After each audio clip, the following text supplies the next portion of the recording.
Okay, there was a person, a scholar, and he was very well educated and a very pure and good person. Huh? But he saw all around him all the corrupted court officers, all the bad people in the government, and it made him feel very agitated. So one day he tried to do something about it. Because he was a scholar, very famous for being incorruptible as well as very clever. So many of the politicians often come to his house to visit him, even though his house was truly a very humble one, a thatched hut, just like us, something like this. Or maybe even like my house, there's nothing inside. So one day the scholar was visited by many of the great officers of the court, many great politicians. And he tried to do something. Even though he was perhaps a vegan or something, these people are not. And they demanded a meat diet. So he talked to the master Ching Hai, something like that. And the master said, okay, give them. Let them go to hell if they want. After all, we respect each individual's freedom, right? Freedom to go to heaven or freedom to go to hell. After telling them all good things and give them sample booklets how to be vegan and why, they don't follow. So what can we do, I told you the joke already about two persons who went on the airplane, Didn't I? Yes. Did you hear it? No? How come? How come some yes, some no? Okay, let's waste your time again. Two persons on the airplane, just like you and me, We went on the airplane. We needed to go somewhere. And then both of them ordered meat,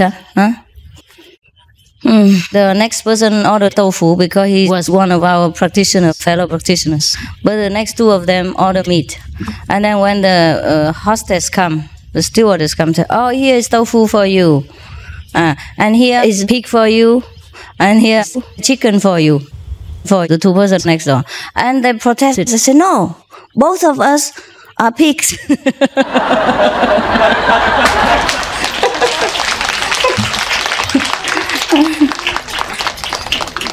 Pig meat.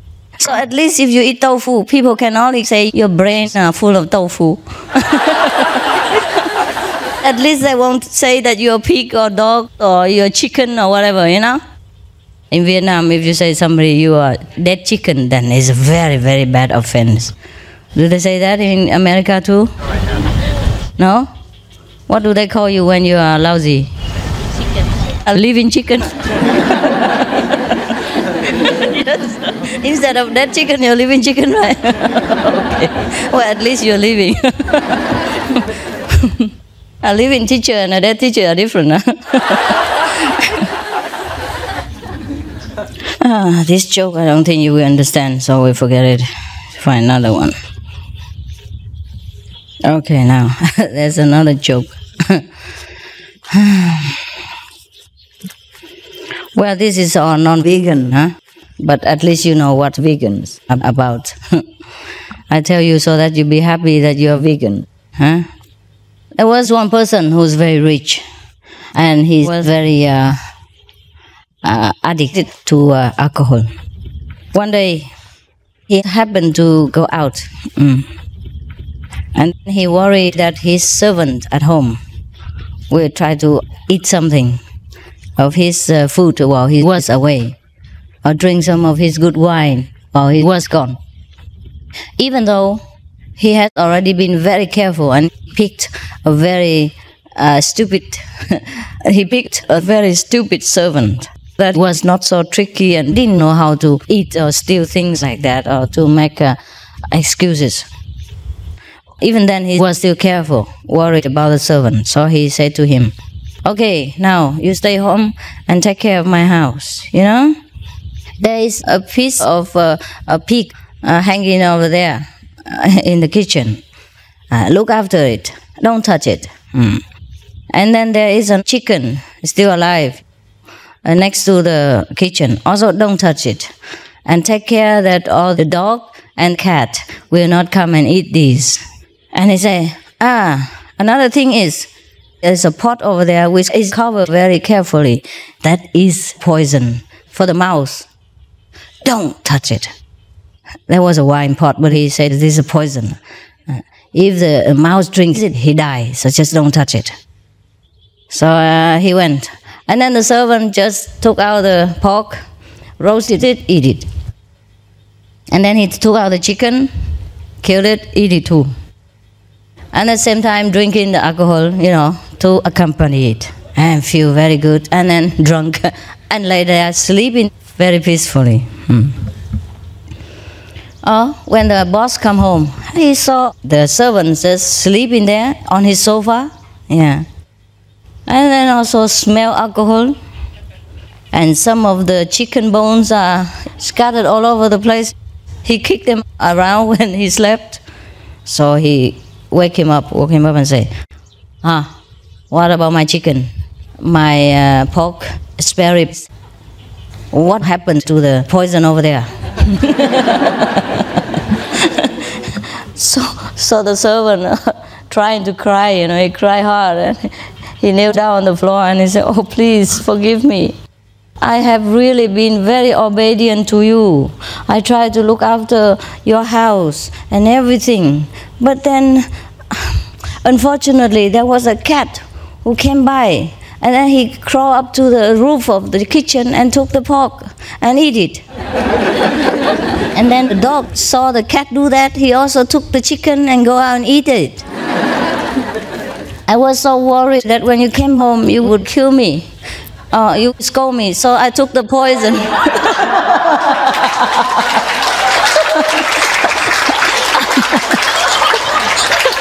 But how come I not died yet?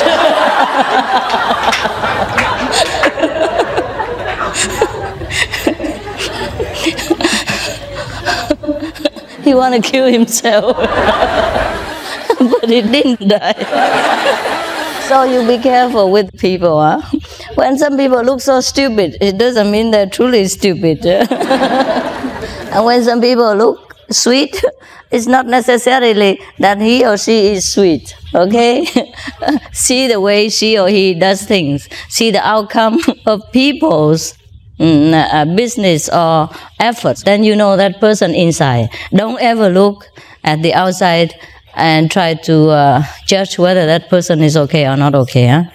You know what I mean? Yeah. Similarly, with searching for a teacher. Because most of us love sweet things, love people's sweet talk, soft voice, and good manners, and people who coordinate with us, please our ego and eyes and habits. So we very easily like to look for a teacher or master with a very sweet nature, always soft-spoken and gentle and things like that. But that is only one of the personalities, or maybe trained like stewardess on the airplane. But it's not necessarily that the person can do us any good or have a real teaching inside. So many people are soft-spoken, but the things they do are all very, very destructive to themselves and society. And the outcome is always bad and negative. So in that case, that person who looks sweet or is soft-spoken is doing no good to him or herself and society at large. So the outcome of our lives, our work, our efforts speaks volumes. It's not how we look and how we react or how we live our life. Understand? Yes. So you have heard that the old times, Jesus even used a stick or something to chase these money changers away from the church. He turned their table upside down. It looked very ungrateful for a master. But he did tremendous good for mankind. He even sacrificed his life for us, or for his disciples at that time. And his good teachings still have a very, very good impact on a human race as a whole up to now. But many other soft-spoken, perhaps housewives or other officers, have never done anything as great as that. And perhaps even did harm to themselves, to their family members, and society too. Because they didn't know anything better. Perhaps they were born with a vocal cord slightly defective. So then they speak very softly. Can't speak very loud. Or something stuck in their throat.